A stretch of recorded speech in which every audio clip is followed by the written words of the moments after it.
Hi there, I'm Jolene. He dumped me during our daughter's graduation party, right in front of everyone. But what he didn't know was that I had a folder in my purse, and inside it was everything. The betrayal, the lies, the paper trail he thought I'd never find. How does a man destroy a family in a room full of smiles and still expect applause?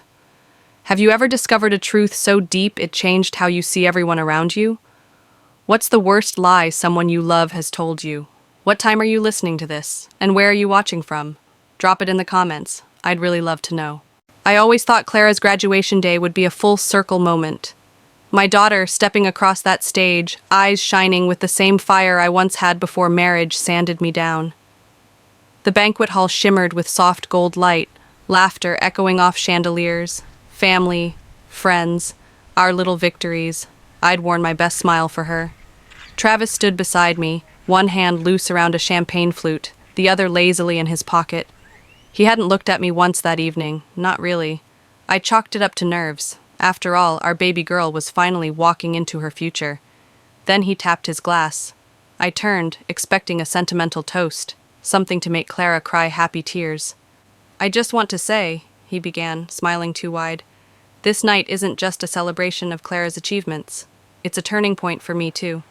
He paused dramatically. "Jolene and I are getting a divorce. I've decided it's time for a new chapter." The room fell silent. Not gasps, just silence. Thick, weighty silence that sank into my skin like cold rain. Clara's smile faltered. Her fork dropped with a clang against porcelain. My breath caught, but I didn't flinch. My mother's face twisted in disbelief. Travis's sister Janice mouthed, "Oh my God!" From the corner, someone dropped a wine glass. I counted to 4 in my head. He wanted a reaction. He wanted me to cry, scream, crumble. He wanted the story to be about how I broke down at my daughter's celebration, proving I was the emotional wreck he'd likely painted me as to whoever was next. I straightened my shoulders instead.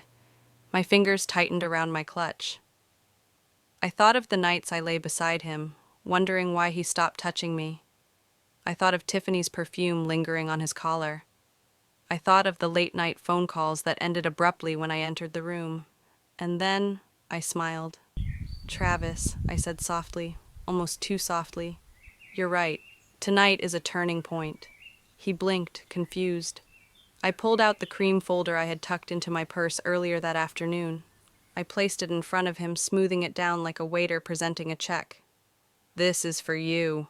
He chuckled, the smug kind, like he was still in control. "What's this? Your tears written out in bullet points?" "Just read." He opened it. At first, I saw no reaction. Then his jaw slackened. The blood drained from his face. Inside, signed divorce papers, time-stamped and notarized 2 weeks ago. Copies of text messages and emails between him and Tiffany.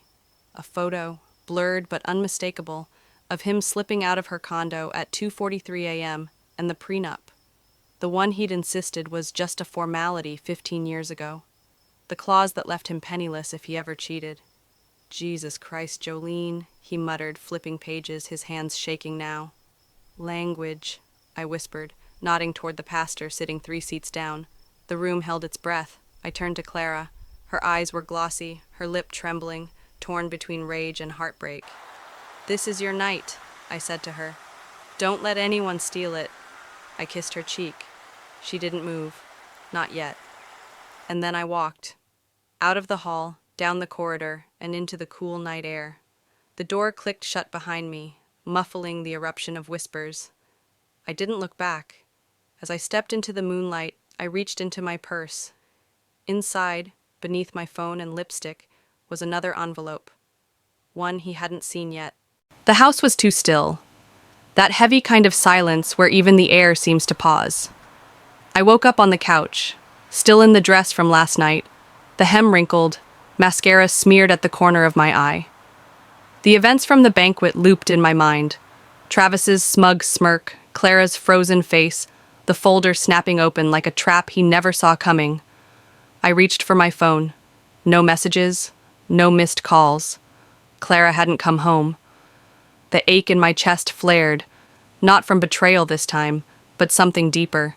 Disappointment, fear. Coffee helped. At least it gave my hands something to do as I stood in the doorway of my home office, staring at the laptop still open on the desk. My financial dashboard blinked back at me, tabs open, numbers dancing. I sat down, numb fingers hovering over the mouse. Maybe I needed distraction, maybe I needed control. I pulled up the joint accounts, bills, statements, usual deposits, and then, something off. A wire transfer, large, too large, to an unfamiliar trust fund. My name attached, but the beneficiary read, Clara Annette Green. What? I leaned in, jaw tightening. The authorization was signed by me, or at least someone pretending to be me. The signature looked close enough to pass a first glance, but not mine. I scrolled deeper. Property investments, real estate purchases and names I didn't recognize, holdings, funds. Over $400,000 moved over the last 9 months, all pointing back to me. It wasn't just theft, it was entrapment. My breath hitched. If the IRS came knocking, if an audit dropped into my lap tomorrow, it wouldn't be Travis they came for. It would be me. Or worse, Clara. Number I dialed the bank's private line, speaking as calmly as I could manage. I'm calling to verify activity on a trust fund under my daughter's name. I gave the details, the social security number, the document ID. A pause. Mrs. Green, that trust was created in November. It's active and fully funded. You're listed as the primary grantor. Clara Green is the sole beneficiary. I barely heard the rest. The edges of my vision blurred. November. That was before Travis started working late again. He used Clara, her name, her identity, her future, and she didn't even know. A quiet fury built inside me. I knew this man for half my life, slept beside him, raised a daughter with him, and somehow I never saw the whole monster. I was going to pay for that blindness, but Clara wouldn't. Not her. 16 years ago, I found her hiding in her closet after a thunderstorm, clutching her stuffed lion. I told her I'd protect her from anything, ghosts, storms, monsters in suits. Back then, I meant it like any mother would. Now, I meant it like war. I shut the laptop with a soft click that sounded like a loaded trigger. My fingers trembled. My mind didn't. I pulled my phone from the table and dialed the only person I knew who could weaponize truth better than rage. He picked up on the first ring. I need to see you, I said. Today. This goes beyond the cheating. Clara walked through the door just after sunset. Her heels clicked sharply against the hardwood, the sound louder than it should have been in the quiet house. I stood from the kitchen table, heart lodged somewhere between hope and dread. Hey, I started, gently, carefully. She didn't meet my eyes. Instead, she dumped her bag on the floor and crossed her arms like she was bracing for a fight. You couldn't wait, could you? Her voice was steady, but I saw the fire behind it. You just had to make it all about you. I blinked. Clara, your father blindsided us both. No, he told me everything, Mom. How you've been planning to leave him. How you ruined his reputation, his career, and then decided to humiliate him. At my graduation party. The words cut clean through. He said that? You threw our family in the trash, in front of everyone I care about. Her arms dropped, fists clenched now. You embarrassed him. You embarrassed me. I did what I had to. No, you did what you wanted, what served your pride. She turned and marched upstairs before I could speak again, each step like a verdict handed down. Her bedroom door slammed, the vibration humming through the walls. I stood there a while. Then I sat back down, but this time the chair felt colder. Later, I moved to my room. The scent of lavender from my pillow felt cruel. I crawled beneath the covers, not for sleep, but for a place to collapse. There were no tears. Not yet. Just a silence that clung to the corners like damp. Every sacrifice I'd made for her, night shifts, skipped vacations, dreams deferred, felt like air dissolving into nothing. It wasn't Travis who truly gutted me. It was Clara. Her belief that I'd done this out of ego, not defense, that I was the villain. I reached for something anything to tether me. I opened the cedar chest at the foot of the bed, the one with the old photos and art projects and birthday cards, the past in paper form. A yellow envelope slid loose. The handwriting on the front, "To Mommy, but don't read yet," made my breath hitch. She must have written it as a kid and forgotten.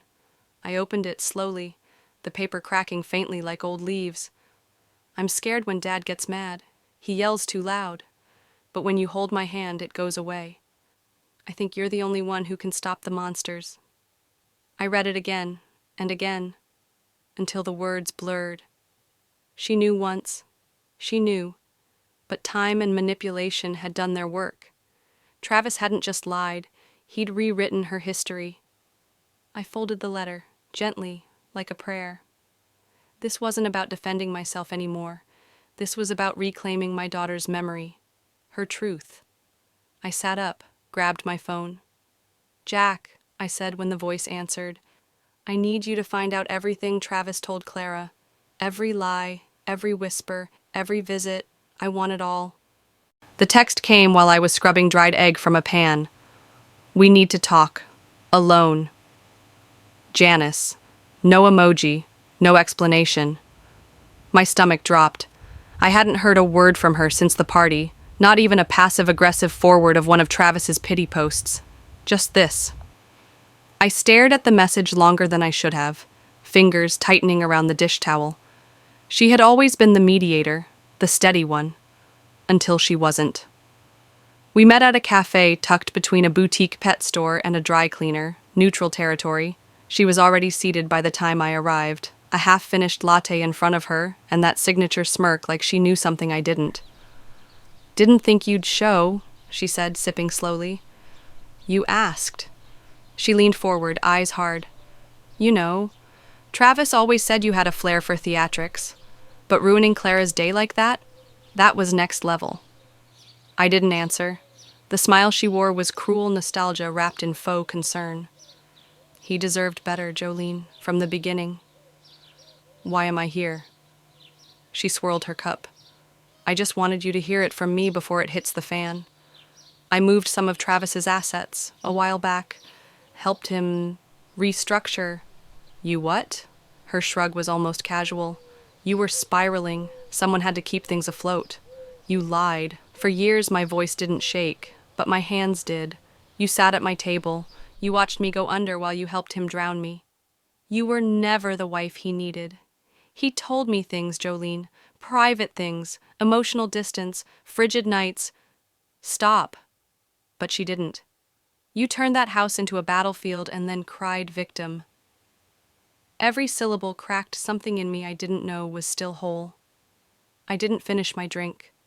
I walked out with my coat half-buttoned and heart pounding in the wrong places. Back home, I sat in front of my computer, jaw clenched so tight it ached. Somewhere in the clutter of old folders and backups was a file I hadn't dared revisit. Months ago, I'd tested a call recorder app during a phone conversation with Janice. I'd forgotten all about it. I found it, clicked play. She still thinks she's in control. Poor thing. Janice's voice, light, laughing, cruel. I listened to it once, twice, 3 times, not because I needed to hear it again, but because it stopped hurting and started boiling something else inside me. I transferred the audio, sent it to my lawyer with a note, "Use as needed." I used to believe that if you told the truth long enough, justice would arrive. But now I understood. Truth wasn't enough. You needed evidence. Sharp, undeniable, time-stamped evidence. Later that night, I dressed for dinner with the family. Neutral sweater, calm lipstick, no jewelry, nothing flashy, nothing forgettable. Just a thumb drive tucked in my purse. Let them talk loyalty. I came with proof. The knock came just after 10. I almost ignored it. No one I trusted knocked after dark anymore. When I opened the door, Tiffany stood under the porch light, looking like a ghost of her usual self. Her makeup had surrendered to tears. Mascara streaked down her cheeks like war paint. Her hair clung to her face, limp and damp. She was clutching her phone like a lifeline. "I didn't know where else to go," she whispered. For a moment, I said nothing. The woman Travis left me for was trembling on my doorstep like a stray. I should have closed the door. I didn't. Inside, she perched on the edge of the couch, arms wrapped around herself like she was holding in the last of her sanity. I didn't offer her tea. I watched. He told me I was special, she said between hiccuped sobs, that you were broken, cold, that he stayed for Clara, but he was leaving, always leaving, but he never did. I sat across from her, unmoved. Why now? Her breath caught. He's gone. I can't reach him. And the money... Her voice cracked, and she dug into her purse. A crumpled document hit my coffee table. He said it was an investment, a real estate fund. He needed my help to move fast. I wired him everything I had. $150,000. I felt it before I processed it. That twitch in my temple, that tightening in my throat. The number matched a suspicious transfer I'd traced just days ago. My jaw clenched. Did he mention my name? She blinked, eyes wide. Number but the account. It was under your trust. He said it would look cleaner that way. Said he'd fix it all when the divorce settled.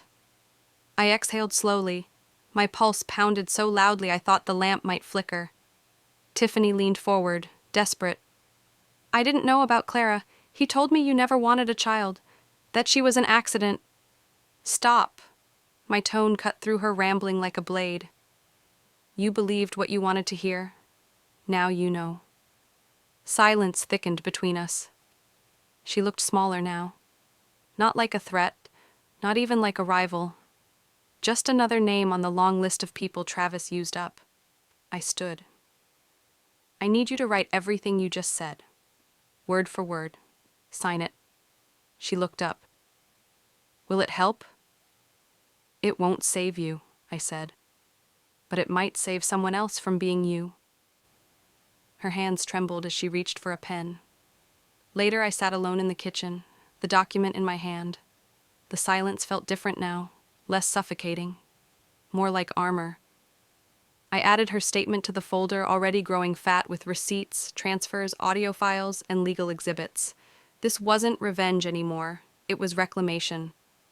I scrolled through my contact list and tapped on my attorney's number. Before I hit call, I opened my notes app and typed one line. Tiffany Archer, witness. The envelope was thick, heavier than a bill, heavier than most threats. I slid it open with the edge of a butter knife, oddly symbolic given how many knives I'd already taken to the back lately. The words blurred for a second. Something about fraud, joint liability, contractual complicity. Then it snapped into focus. I was being sued, personally. One of Travis's old corporate partners claimed I had knowingly enabled the fake investment network. My name was on documents I didn't even remember seeing. I staggered into the chair, heart hammering. This wasn't just about Travis playing house with someone new or gutting our bank account. This was war by litigation, and he was using my name, as his weapon. I drove straight to Blaine's office, the attorney who'd handled our affairs for a decade. I expected calm. I needed logic. But Blaine was scattered, fidgeting with his tie, mumbling about gray areas and how these things unfold. You drafted these contracts, didn't you? I asked. We reviewed a lot back then. It's complicated, he said, eyes flicking toward his screen, then away. Let's not get emotional. Emotional? I was watching the floor I'd built my life on crack in real time. That night I couldn't sleep. I kept rereading the complaint, then digging through old files, emails, contracts, notes. Blaine's name was all over them, usually buried, but there. Then came the message, a blocked number, no text, just a photo, Blaine at lunch, with Travis. I didn't blink. I didn't breathe. I just stared until my screen dimmed from inactivity.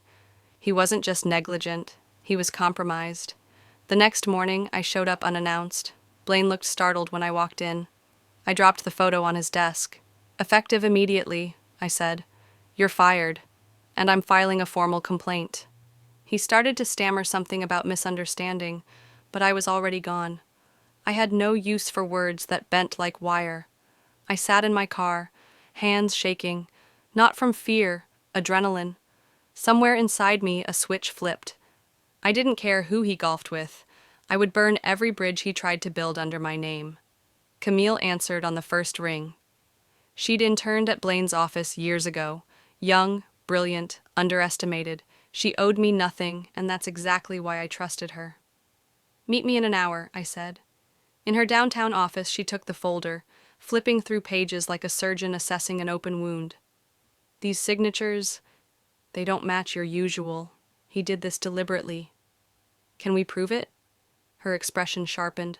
"We won't just prove it, we'll bury him in it." I leaned back, exhaustion circling me like smoke, but something solid was forming beneath it. Resolve. Camille closed the file. "What do you want to do next?" I met her eyes. "Expose everything. No mercy, no settlement, not this time." She nodded. "Good, because what you just handed me is grounds for disbarment." I was brushing my hair when I heard it, a knock. Not loud, not urgent, just hesitant enough to make my pulse pause. Clara. She stood at my door, folder clutched to her chest like it might bite her. No makeup, hair still wet. She looked younger than she had in weeks. Or maybe I was just finally seeing her through something other than pain. "I read it," she said. I waited. I didn't speak. I'd learned now that silence did more than words. "Why didn't you ever tell me?" Her voice cracked at the edges. I motioned her in. She sat cross-legged on the bed like she used to, before her world tilted. I sat across from her, spine straight, every nerve alert. "Because you were a kid," I said. "Because I wanted you to believe your world was safe." She opened the folder, rifled through page after page. The prenup, the financial statements, the affair timeline meticulously dated. She stopped on a photo. Travis and Tiffany in Miami. Clara's birthday weekend. "I thought he was out of town for business," she whispered. "So did I." She didn't cry. Not at first. She looked out the window, and I watched realization chip away at every lie she'd swallowed. "He told me you hated people, that you were cold, jealous. He said you pushed him away." My chest tightened, but I didn't flinch. "He said what he needed to say to stay the hero in your story." And then she did cry. Hard, ugly sobs that racked her shoulders. I held her the way I used to when she scraped her knees, but this wound was deeper. "I remember things," she murmured into my shirt. "How he'd forget my meets, how he'd snap when you weren't around. I remember, I just didn't want to." Later that evening, I passed her room and paused. She was on the phone, pacing, her voice low but sharp. "You really thought having a baby with him was a good idea?" she said. I froze. There was a pause. Then Tiffany's voice crackled through the speaker. "He told me you didn't need him anymore, that you two had grown apart. He said starting over with someone else might make him whole again." Clara didn't respond at first. Then she laughed, but it was hollow. "He wanted to replace us." She hung up without a goodbye. For hours, her room stayed dark, her door shut. I didn't push. When she finally came out, hair disheveled, phone in hand, lips tight with something deeper than grief, she didn't sit. She didn't ask. She just looked me in the eyes and said, "Let's take him down." The courthouse smelled of old paper and burnt coffee. I'd been here before, for traffic citations, jury duty, but today the air held a sharper weight. Clara stood to my right, fingers interlocked with mine. My legal team flanked us, papers in hand, fire in their eyes. Across the aisle, Travis sat smug in his tailored suit, flanked by a crew of lawyers who hadn't yet realized they were defending a sinking ship. This wasn't just a trial. This was the reckoning. We'd rehearsed every angle, every document, every subtle inflection. Still, as my name was called and I rose to take the stand, my legs betrayed the storm inside me. But I kept walking. I didn't flinch. Camille, sharp, fearless, led the assault. She laid down the timeline first: bank transactions, asset reallocation, those forged documents, the ones with my name spelled out in ink I'd never touched. Then came the emails, the fake trusts, the video clips. I watched Travis blink more often than he breathed. Then she played the recording, the one from Janice, that cold laugh, the cruelty of collusion. The court was silent, the kind of silence that makes your ears ring. Travis tried to speak, but the judge cut him off. "Enough," he barked. "The facts speak louder than your performance." By the end of it, the ruling was decisive. Travis was ordered to pay restitution, legal fees, and subjected to restricted visitation, pending psychiatric evaluation.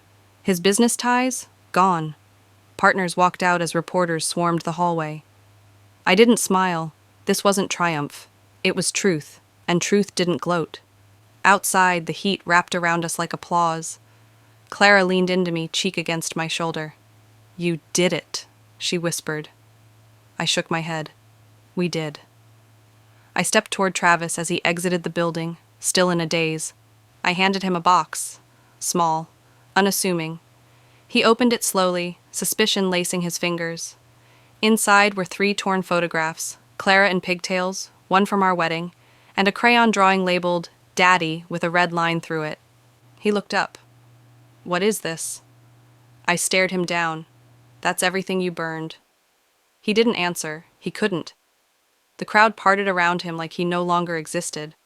Cameras flashed, but I didn't turn toward them. Instead, I took Clara's hand, and we walked down those steps like survivors stepping off a battlefield. As we reached the bottom, my phone vibrated.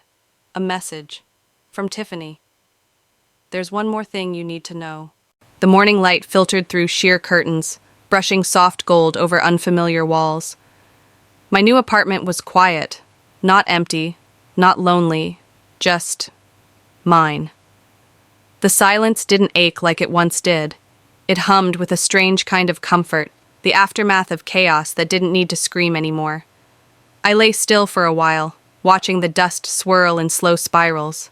My phone buzzed on the nightstand. Tiffany's voicemail, still unopened, still waiting. I wasn't ready, not yet. Instead, I made coffee, strong, black, no sugar.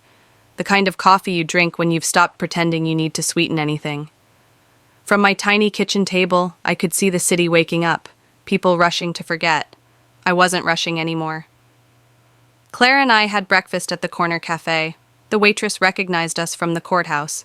She didn't say anything, just offered free refills and an extra stack of pancakes. Clara drew lazy circles on her napkin. No accusations, no apologies, just a quiet truce. Then she pulled a card from her bag. Handmade, watercolor around the edges, smudged but tender. Inside it said, "You didn't just protect me, you became unbreakable." My throat closed up, but I didn't cry. I just held it like something sacred. Maybe it was. That night, I found the old letter. Folded twice, edges curled like it had tried to forget itself. I had written it to Travis 5 years ago, back when I thought love could still be salvaged with the right words. Let's try. Let's stop hurting Clara. Let's not be these versions of ourselves. Lies disguised as hope. I burned it on the balcony, watching it curl into smoke. Closure didn't come with verdicts. It came with letting go of the parts of me that begged to be loved by someone who only knew how to win. 2 days later, I interviewed for a position at a nonprofit downtown. They helped women navigate legal minefields, custody, financial abuse, divorce. I didn't hide my story. I wore it like armor. When they asked why I wanted to join, I said, "Because I've lived it, and I'm still standing." The woman across the desk nodded. Sometimes survivors make the fiercest guides. Back home, Clara was doing her homework, sprawled across the couch like she'd lived there forever. I brought her tea. She didn't ask what happened at the interview. She just smiled, faint and real. I lingered by the window, city lights flickering like new chances.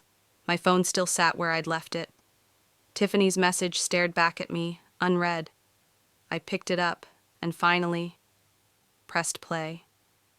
They say the hardest battles are the ones you fight alone, but I've learned that even in solitude, strength grows in silence. If you're walking through betrayal, abuse, or heartbreak right now, let me be the voice that tells you, you are not broken. You are breaking free. You don't need to win every argument. You don't need revenge to feel whole. What you need is clarity, truth, and the courage to rewrite your own ending. I chose to rise, not for applause, but for peace. And if I did it, you can too. What about you? Have you ever faced a moment that forced you to choose between staying silent or standing tall? I'd love to hear your thoughts. Share your experience or just drop a 1 in the comments if this story resonated with you. Tell me where you're watching from. It helps us connect, heart to heart. And hey, if you found value in this video, if it touched something deep inside, don't forget to subscribe to this channel. Your story matters, and so does the next chapter we'll walk through together.